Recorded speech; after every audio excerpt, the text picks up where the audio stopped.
Hey everyone, this is No Filter, a Nintendo podcast, and here's my review for ZARVOT, a game about cubes for Nintendo Switch.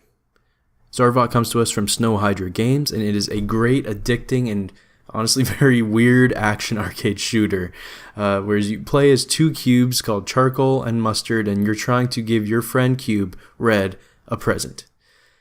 That's the basics of the story. However, it takes a very unique, sad, and kind of creepy twist to it. The whole game has this very odd feeling to it. You know, it's got some comedy bits that actually have me laughing out loud a little bit, but it has some very depressing, weird tones to it too.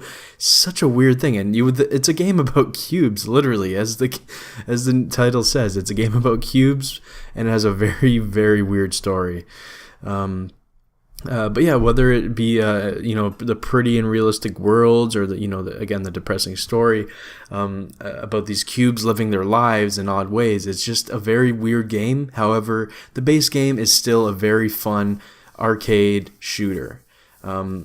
So in the game, basically, again, you're playing as Charcoal. You're going through these levels. You're trying to find different items for a present for your buddy Red, and essentially you're just kind of going through these mazes of a level.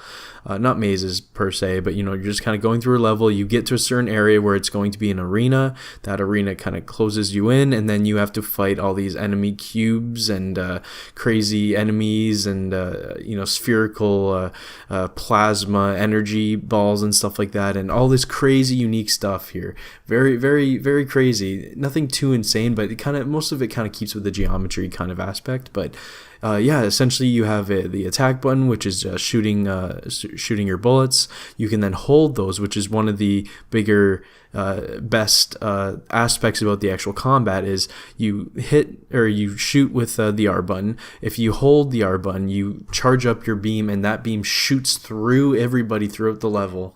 It can break through certain walls and stuff like that, and it can kill like many enemies at once. So a lot of the game is going to be you moving around, dodging, collecting a lot of the enemies in a row, shooting them with a charged up beam, and then moving along from there. The game can get very hectic and can be very difficult too at times. It is a high score arcade type game as well, but these levels can go on for pretty long. So some of them are in between 10 minutes to 30 minutes or more, depending on how good you are and if you die or not.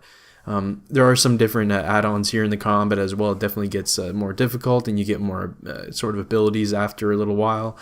Some of the enemies will have like a harder outer shell kind of a thing that would have to be broken with a different kind of ability. You have a chomp ability, which is basically your special attack that can kill everyone around you kind of a thing. You can jump, obviously. Your dashing is pretty good. You have a limited amount of dashes, though, so everything you kind of do in this game, actually, I guess just the whole combat in general, you have to be very particular about how you move and shoot and aim and dodge. You have it's not like you can just kind of go in there guns a-blazing and just absolutely kill every level. A lot of it actually has to do with strategy about how you're moving, because if you move too much and you shoot too much, you're going to get burnt out for a little bit, and that leads to you getting hit, and you can't get hit, or you're going to be dying, and you're going to basically lose a lot of your points for the level and start over from before that arena opened up. Again, the game gets really weird. It has some insane bosses, like some pretty crazy bosses. Like you'll be fighting like a rubber ducky, you'll be fighting like bananas or skeleton boxes, which is hilarious. If you follow my Twitter, you would have seen my post about that. But yeah, no, it's really good. One thing that I would say, if a lot of you guys are twin stick shooter fans, this is not a twin stick shooter. It is one stick. So a lot of the difficulty I found in the game would have probably been fixed if you could move with the left stick and aim with the right stick. However, you're shooting always in front of you. So if you're moving, you have to move, have time to turn around, and then shoot that person, right? You can't be running backwards, but then also shooting forwards kind of a thing. So you can't really be doing that, which again makes the game a little more difficult, makes you have to think about where you're moving your character to go shoot people. And it's really fun combat. The visuals in this game look amazing. It's so realistic. It's weird. It's a game about cubes, for fuck's sake. You know what I mean? It's a game about cubes, and the whole world is super realistic, and it's just a really weird juxtaposition between the two kind of art styles, and I think it works really well. It's super flashy too, and the combat is a lot of lights flashing everywhere, some really cool sound effects. The music doesn't really match with the gameplay, but it matches with the world they created, which is like really weird. And you know, you feel these weird tones, and all of a sudden you have happy music playing while you feel these like really sad kind of tones behind you. It's got some pretty funny writing, has some pretty good jokes in there, and again, like I know I've been kind of singing its praises for a lot of the time, and I really did have a lot of fun with this. There's a co-op mode as well you can play.